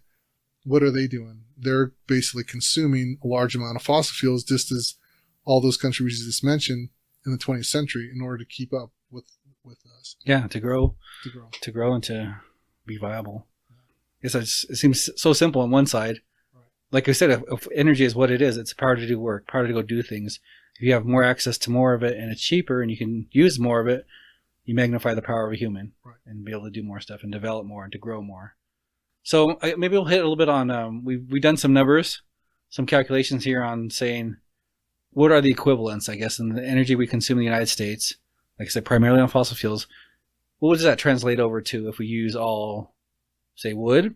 We go back to a couple hundred years and we want to just use wood. What does that look like? If we look at wind power, hey, what's wind power? Well, let's turn everything to wind power. We can survive off wind. What does that look like? In solar power. And we'll probably hit a little bit on nuclear, just discussion on that as well. Well, Vince, why don't you get us into wood? We talked. We opened it up. You know, what did the United States or what did the Western world look like, and what was the energy source? And we said it was forest. I mean, that's where you got your energy, for the most part. And so, if we wanted to, today, roughly speaking, an average U.S. Citizen consumes about 300 million BTUs of energy annually. Well, we translate that into the U.S. population. The U.S. population, we would have to consume, or we would consume, roughly a mature 100-year forest of live oak the size of Montana every year.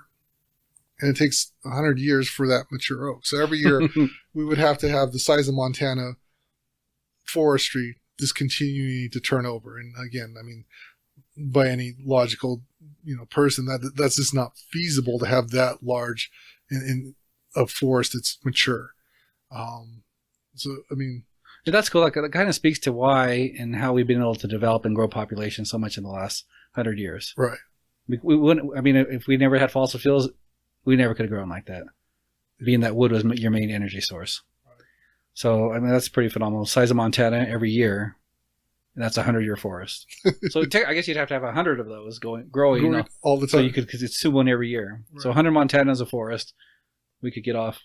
Well, then I don't know if that helps you. You're still making a bunch of CO2, and we'll get into climate change a little bit later. We'll touch on it a little bit, but that's one of the aspects we looked at. How about wind power? So wind's a big one that we hear about now, and we see more wind farms around. And I just drove up from Texas, and I saw quite a few of them on the way. So this is a little bit different. We went through this calculation in a couple different ways, and it's a little bit more difficult to quantify just because we're taking ideal situations. But ideal, we would have to we would have to build enough wind farms to take up roughly as small as 1/6 to 1/3 of the whole United States, the continental United States. And so maybe something the size of Texas. Mm-hmm. It would be nothing but a wind farm. And again, we're assuming that the turbines, ideal wind situations, their efficiency is top notch, that the winds aren't changing based off of us putting those in there. So as small as 1/6. And then when you're looking at 1/3, you're looking at California, Texas, Arizona, Nevada. So, 1/3 of the United States would be a wind farm in order to, again, supply an annual amount that the U.S. citizen consumes. So I think another number on that was laid out there. We figured about 4.7 million wind turbines would be needed to supply the energy we use. Right. And right now, currently out there, we have somewhere around 53,000. So we got to jump from 53,000 up to 4.7 million. So it gives you some sense on what, the feasibility of moving to an all wind. Right. Just give you some sense on the numbers. So we're talking sizes of multiple states, likely. Yeah. And so I think this points to what we were talking about earlier, is that part of this is educational. We would like this to be educational, and so that, political points that are made saying let's move to alternatives. I think this would give one pause to at least look at that and say, what's the feasibility of this? Are we looking at complete conversion, partial conversion, even small cities? What does that entail? So again, this is part of the education process. And then we talked about solar, so go ahead and talk about solar. So solar, looking at that, and again, we're kind of playing with those ideal conditions. We played with basically perpendicular sunlight, which most areas don't get that. We kind of looked at 100% sunshine every day. We didn't put clouds in there at all. And to supply all the energy for the United States, we need about 25,000 square miles of solar panels. And this is with about 10% efficiency, which is, I think, pretty close to where we're at today. You can make maybe a case that we get more efficient, we get better technology, maybe this gets better. But at 25,000 square miles, we're talking about the size of West Virginia. Yeah. So and that feels more feasible in some sense if you say, well, we're putting this on every house roof and every building roof. You could say, okay, well, we could probably get there. Yeah. But we don't really play with costs on this and saying what the materials needed to make that happen. But again, it gives you some sense on the size and the magnitude to make some kind of changes. So right. So I mean, both the solar and the wind, we didn't take into consideration cost, and we didn't take into consideration the production of these solar panels and what that entails as far as, does that have any environmental impact? Making wind turbines, is that what environmental impact would it have if we made 4.7 million of these? What would be the environmental impact of making this many solar panels? Yeah. The mining that would require, the extraction of the precious metals that are needed to make these. So, but that gives at least somewhat sense of feasibility of these. And with those, I guess with wind and solar, I guess another thing that always comes to mind is the intermittent energy. If there's clouds, solar panels don't work. Right. If there's no wind, the wind turbine's not producing any energy. And, the way we consume energy, especially electricity right now, we have peak times, during the day, in a hot summer day when everybody's running their air conditioning, you need a lot of energy at that time. If the cloud comes over, what do you do? What's your backup? Right. So there needs to be some kind of backup that you'd have to be use in conjunction with these. Even if you did get to high levels, you'd have to have high level or something to run in conjunction, because you don't have another challenge. I guess we should mention on this is with electrical power. We don't have a good way to store it. Yeah. It's not like you could build up and say, well, in real windy areas, we'll store up a bunch of electrical energy and we'll send it somewhere else so they can use it. Yeah. We just don't have that. Battery technology is the best it's ever been right now, and still that lacks in being able to really use it in a mega scale that we're talking about. So, yeah, there's some limitations technologically right now to even if we could convert instantly to this and have all these in place. Situations that occur, either change in weather, how do you account for that? Or could you account for that? Or do certain areas just do without for certain periods of time, even if we have all these in place? I guess we should probably hit a little bit on some of the other, alternatives that are out there. How about some biofuels, whether that be ethanol or other biofuels you can create? Let's talk about those a little bit, biofuels in general, and where they land. Right now in the U.S., we use 10% ethanol in gasoline, so we are making some impact, and that's primarily derived from corn. I can't say all the full economics on that in terms of pricing, how it compares with gasoline. I do know that there is about a 50 cent per gallon subsidy to make ethanol for the ethanol companies, and I think I mentioned this before, but I have no agenda in terms of my agenda is whatever would be best for the United States. Right. Would be best for people to live good lives, best for other countries as well. I was on the verge of taking a job with one of these ethanol companies. So I had I had no problem with that. I would love to have produced ethanol to help our country not be so dependent on oil. So I love that side. But when you face the economics of it and really look at it, it's like, well, it's just a harder process. You got to grow corn, which is a ton of resources, water and machinery, grow and harvest it. Then you got to turn that corn into sugars, ferment those sugars, then distill it and get the ethanol out of it, and then transport it still. So it's a lot. And I've seen different people do different numbers on this, and some have said it's you use more, that it's not even worthwhile doing in terms of energy efficiency. Yeah. Because I mean, a lot of the tractors that make this stuff are burning oil to make ethanol so that you can put it back into gasoline to run the tractor. So you get in some of those circles where it doesn't make sense. Yeah. I think you mentioned something right there is that, I mean, energy equivalence. I mean, do we put more energy in sense of fossil fuels or other energy to make another source of energy that's actually less inefficient? And that's one aspect. The other aspect that you briefly touched on is that subsidies. So subsidies in the United States make most of these alternative, whether you talk about wind or solar, or in this case, biofuels, economically feasible right now. You know, these are artificially, in a sense, these are artificially financed, and these aren't really dealing with free economics. Do we choose to shift finances from one sector to another to support the development of these? I think there's a good argument to be made there that we need to do that in order to make alternative sources more feasible going forward. And if so, how much do we do that? How much do we draw on international relationships in order to help with that, or not at all? Or does the U.S. lead that, or do other countries lead that? So you get into, again, back to what we were talking about before, you get some interesting geopolitical discussions in that where do these subsidies come from? How do we do that? How much do we do that? And if we do that, does it not artificially inflate the cost of fossil fuels? And as we talked about before, is that some people cannot socioeconomically be able to support that. So those who can support it can provide subsidies, or indirectly supply subsidies, but then certain situations they won't be able to. So that's an interesting dynamic, and until it becomes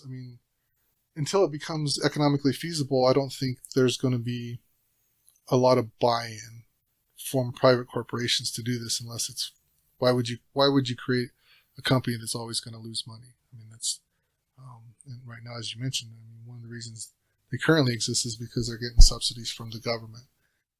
And as you're sharing some of that, it kind of reminded me of also in terms of the nations choosing to do strong subsidies and strong. I think we do some, but doing it in a major way where you disadvantage yourself compared to other nations.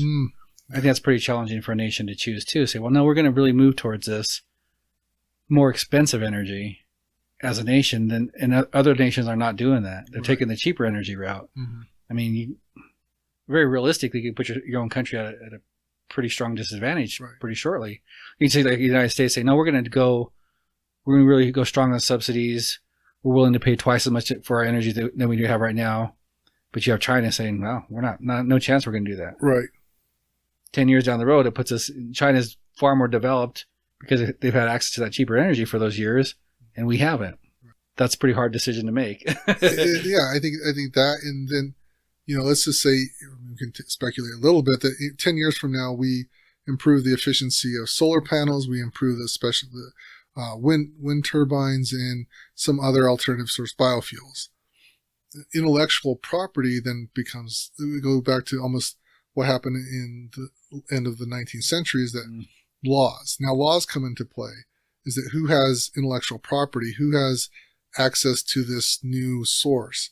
And countries that weren't developed or weren't developing those alternatives, do we now share that with them? If the United States developed it, does China have access? Does India have access? Does the whole EU have access? Is it government owned? Is it privately owned? Who owns this now? If the government has subsidized this, who owns it now? I mean, if we can run warships off of solar power, do we share that information to our allies or our non-allies in that sense? So it becomes interesting as we go forward. It becomes a very complex issue. Again, I think we revisit many of the issues that we had at the end of the 19th century, entering the 20th century. Is who has access to this technology? Who has access to this energy as we move forward? And maybe this gets us to, what does it look like? Yeah. Let's speculate on the future. And as we acknowledge that, hey, this is a limit. It is a limited resource. At some point, that supply is going to keep decreasing. Price is going to increase, and there's going to be some pressure that way. How do you think it plays out? Yeah. This is a difficult. I mean, obviously, always speculating on the future becomes very difficult. But my take is that it will play out very similar to has always historically played out.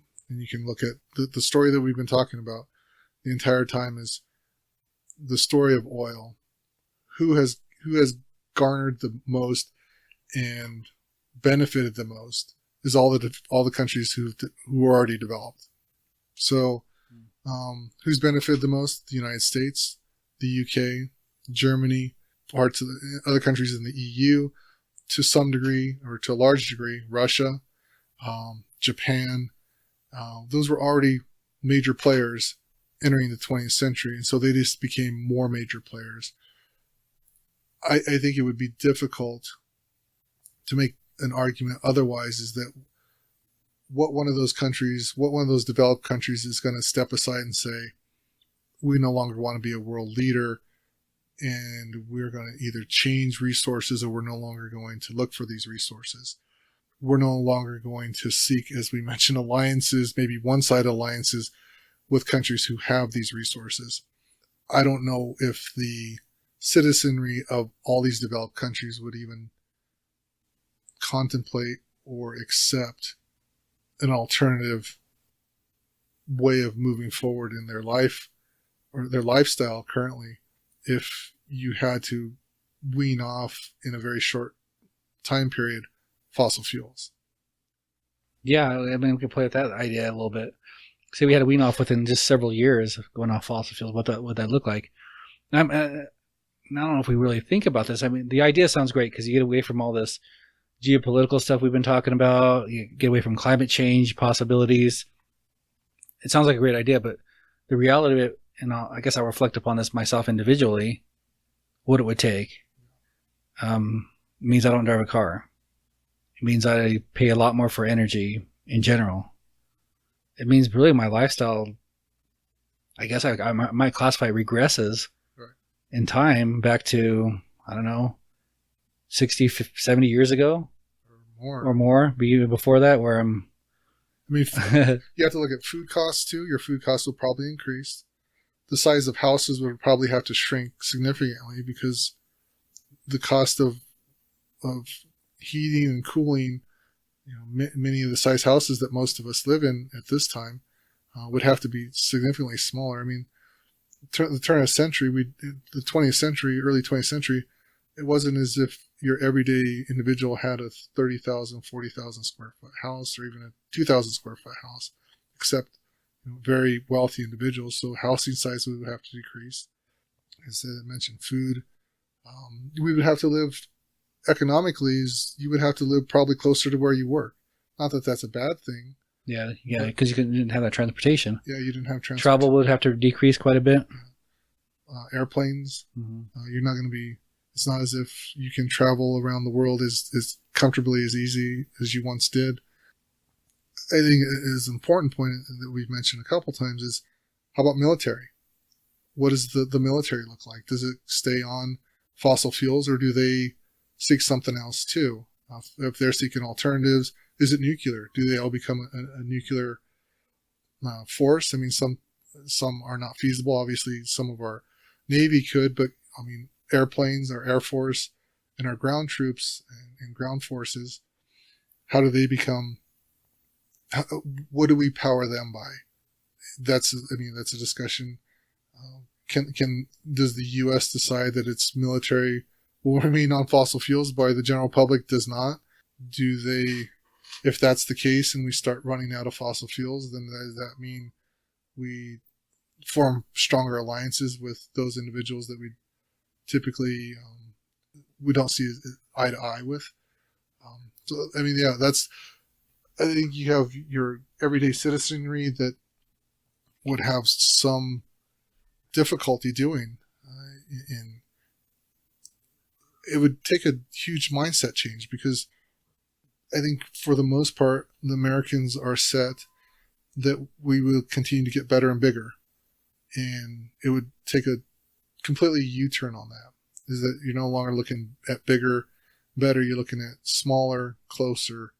To some degree, it might help because communities would have to come together again. You'd have communities because you'd be working in the same area. I mean, it would almost look like it, I would think, very close to the end of the 19th century. As far as communities, people can't be living in the Midwest countries or Midwest states or on either one of the coasts and working in the Midwest. That just, you're not going to, I mean, I know people right now who live in Colorado and fly to the East Coast or West Coast to go to work and then fly back on the weekends. That would be unheard of. Yeah.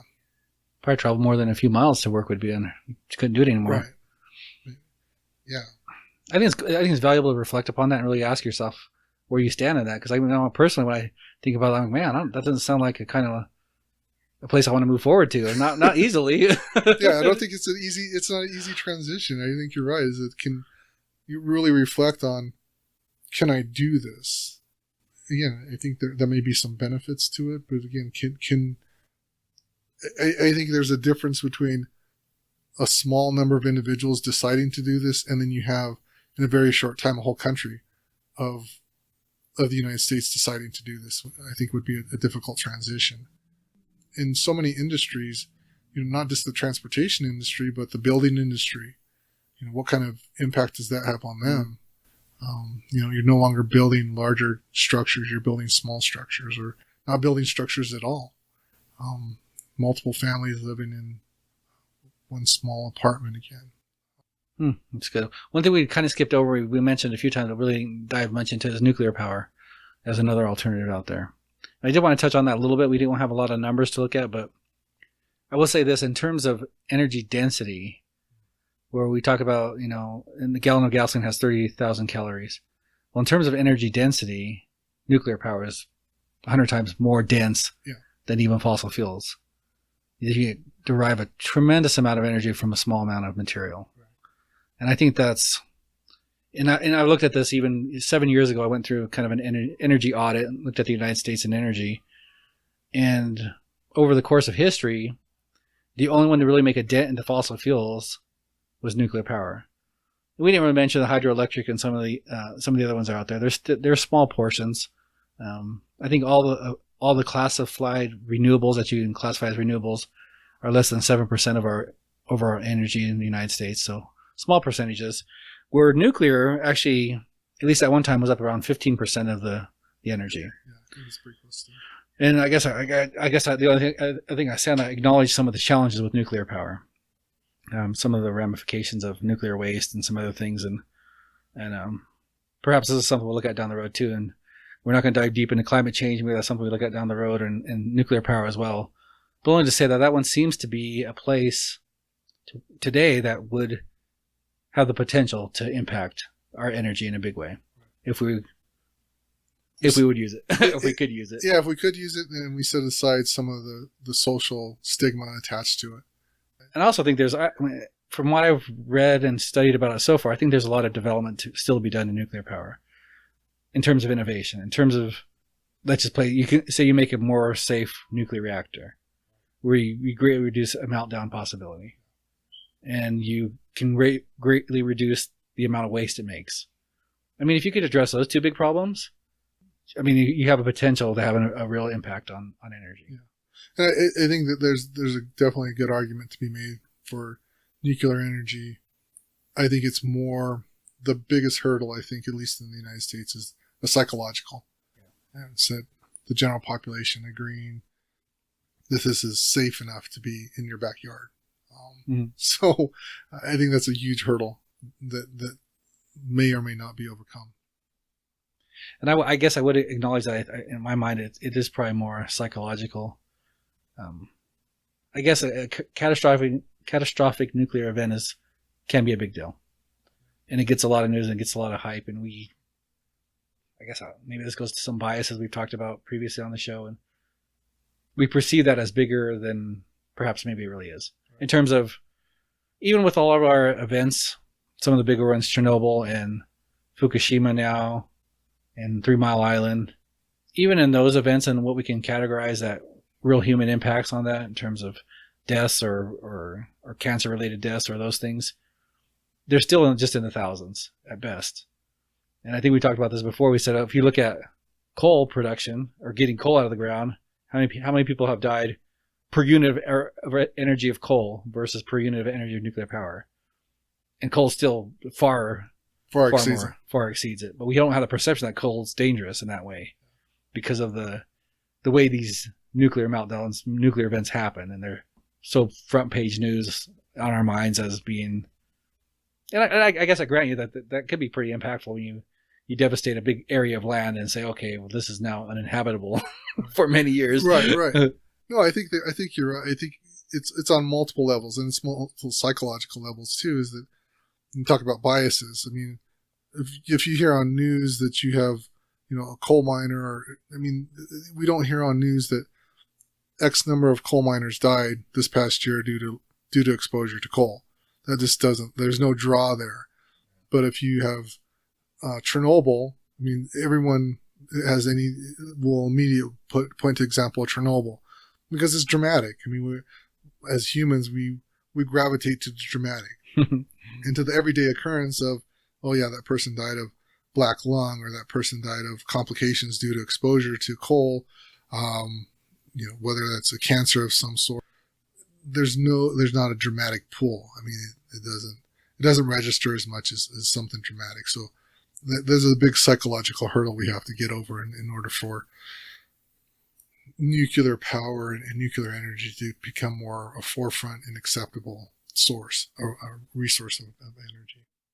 At least my take on the whole thing is looking at it is just like any real story, is that there's a lot of subtleties. There's a lot of complexities that happened over the past 150 years. And then to try to digest that and dissect that, it's not a very linear story. It's not a soundbite that one can, we've spent well over a couple hours talking about, and we've not even scratched the surface on many of these issues. But the story is just like any true story of even an individual, is that there's a lot of subtleties. There's a lot of twists and turns that can take place. And it's just not a story that you could tell in 2 minutes and truly capture all the nuances that happen. And as we look forward, I don't think we can capture, no one I think can capture the nuances that we're looking forward, is that new technologies, geopolitical decisions that are being made, even small ones, can have huge impact on what type of energy becomes our new energy, or do we continue to, for the foreseeable future, rely on fossil fuels? Drill, baby, drill. Yeah, drill. Drill, baby. Go offshore, drill, baby, drill. Go to nuclear. There's so many. You look at this story from the beginning. If we go back to Edwin Blake in 1859, there's no way anyone at that time could predict where we are today. Not even close. Even when we look at even John D. Rockefeller, I don't think he, even though his bird's eye view of what was happening, could have predicted where we would be today and where fossil fuels would play such a prominent role in all these cultures. And so I think it's going to be interesting as we go forward to see all the subtleties, all the nuances that we have in energy alternatives, our current energy process, policies that are put in place, different country states making different movements. I think it's going to be fascinating to see what transpires over the next several years. I think I agree on that. Talk about fascinating, but I think we probably both agree that as long as we live long, full lives, in our lifetime, we're probably going to see something major change. And we probably can't stay on this trend for another 40 years. Something's probably going to have to move on that. So that's fascinating to me. I agree with that in terms of what it's going to be, what it's going to look like. And so part of this is for education and giving people maybe a different perspective on oil and fossil fuels a little bit than you probably heard before.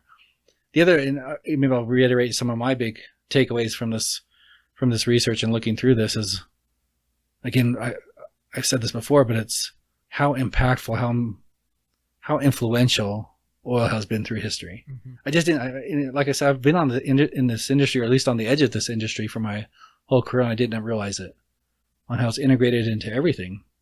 And it makes sense. I mean, if you step back and look at it from, well, what is energy? Well, it's, the power to go do work, to do things, to create things, to change things. Well, that thing is going to influence everything. Yeah. Your fundamental energy to do stuff is going to impact the whole world, the whole lifestyle, the whole country, and everything that we see. But still going through it and seeing some of the different examples through history kind of blew me away, saying, oh, wow, that's why this political system looks this way. Oh, that's why we use this resource this way. And so that's, I guess, one of my big thoughts on that and big takeaways. So I guess my hope is, as we move into the future, that, and I find myself pretty optimistic about things, that we'll figure this out, that we'll not have to go into a deep depression worldwide and cut off our oil supply and not have any alternative. And, we regress 100 years, 150 years in terms of the society and the way that we live before we figure it out. It's my hope that we'll keep innovating, keep figuring things out, and maybe we'll make some transitions. No, I'm fairly optimistic too. I mean, I think there's always been an opportunity to be innovative. And this is just another transition in innovation, an opportunity for innovation. I think a couple of my takeaways is just the fascination of pretty much every major figure in the late 19th and throughout the 20th century has touched oil policy or oil story in some way, shape, or form. From John D. Rockefeller, you can talk about Stalin, you can talk about communism, you can talk about the UK, the EU. We could make a good case from World War I to present day. Every conflict, or nearly every conflict that has ever happened, has had oil, at least, if not in the forefront, at least in the background, being part of that. And I don't expect that to be much different going forward. There's optimism in that I think we will find different ways of harnessing energy. To a large extent, I think it's going to depend on individuals who, like in the past, are innovators. So that's the optimism. I think this is a huge opportunity for anyone who's innovator, who's creative, to step into the forefront and make a difference and change part of the direction of our energy consumption and our energy reliance. That's my takeaway. And as we see here in 2017, you look at oil and what it's done so far. How would you classify it? Good, bad? Has it been a good thing, bad thing? Well, mixture? Is it just too complicated of a story to say one way or the other? Well, I don't. I think we touched a little bit on this as we've been talking. Is that you and I probably would not be sitting here today if it wasn't for fossil fuels. I mean, this is the explosion in population. The likelihood that you and I would be sitting here is yeah, we wouldn't unlikely. Some of the modern day comforts we clearly would not have. All the technology that it has. I think you can make a fairly good case of, healthcare has been improved. Definitely, length of life has been improved. Modern day comforts, you can go back and forth about that. But definitely you would not have seen. I think for the most part, on a ledger, I think it's been positive. Now, have there been some drawbacks? Again, we have not really talked about the drawbacks as, only in the past, I'll say 30 or 40 years, maybe 50 years, did we really acknowledge that there were drawbacks to fossil fuels. Yeah, that's a good point. In the early 20th century, no one was sitting around saying, oh, well, we shouldn't be using fossil fuels because we're going to have global warming, it can create pollution, and have potentially side effects to that, or we shouldn't be. It goes back to when we first started. There was not a discussion about whether or not humans should be impacting the world as they currently are. So I think by far it's been positive, and now we're realizing there's some potential drawbacks. Do those drawbacks, I think in all, those drawbacks are very minor compared to all the benefits that have occurred in the past 150 years. So that's my take. I mean, yeah, I think I'm probably right there too in terms of positive, and yeah, we can make that say magically we still were here even if there wasn't the explosion of fossil fuels and particularly oil. There'd definitely be a different lifestyle. Oh yeah. I would say overwhelmingly has been positive as well, and I think I probably agree with you on all that. And I guess I'm optimistic again, saying that, and maybe because of oil and because of the advancements that have come with that, we're better able to deal with the challenges that we're now discovering because of oil. That we're in a better position now, innovative wise, technologically wise, to handle those challenges that we're now seeing in a constructive and positive way. Right. So it's kind of it's like this thing has maybe caused some of these problems, but it's also put us in a better position to handle those problems, right, where otherwise we wouldn't have be able to handle that. So kind of interesting. Yeah, I mean, I think it allows, if nothing else, at least currently, it gives us a longer runway, if you will, to explore solar power, wind power, or nuclear power, whatever happens to be, those type of energy sources. It would be a very difficult logical leap to go from wood, and let's just take out coal for the moment, early 19th century, if you go from wood to solar power. I mean, that would be a very difficult leap. The Industrial Revolution that happened at the end of the 19th century, there's no way that it could have happened without access to fossil fuels. I mean, we've already mentioned this, but to a certain degree, maybe human rights and the development of human rights, particularly slavery, may have not been possible without fossil fuels. Existence of forest. So, all in all, I think it's been a very positive energy resource over the past 150 years. Okay. Any closing message, closing summary of, after all this research and looking into it, what would you want to leave people with most of all? I think I've said it a couple times, but I think that the most important thing is that, just like most stories, this is not a very linear story. It's not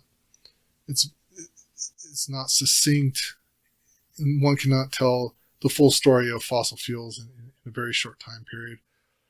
The subtleties and the nuances that have happened over the past 150 years can be explored. We could explore any one of these topics for hours on end and still not get to the core of it. So hopefully, my closing thought is that hopefully we've educated a little bit, provided some food for thought, gave people a better impression of where fossil fuels are. I think listeners could be a little bit more critical, have a better critical eye on policies that are coming down, movements, whether that's geopolitical decisions, different geopolitical advancements. Have a little bit more critical eye now, hopefully, with what we've talked about, and be able to dissect those. Thank you for sharing with us at Storyhenge. We hope this time together has added more goodness to your journey. Until next time, onward and upward, and may your own story continue to grow more beautiful.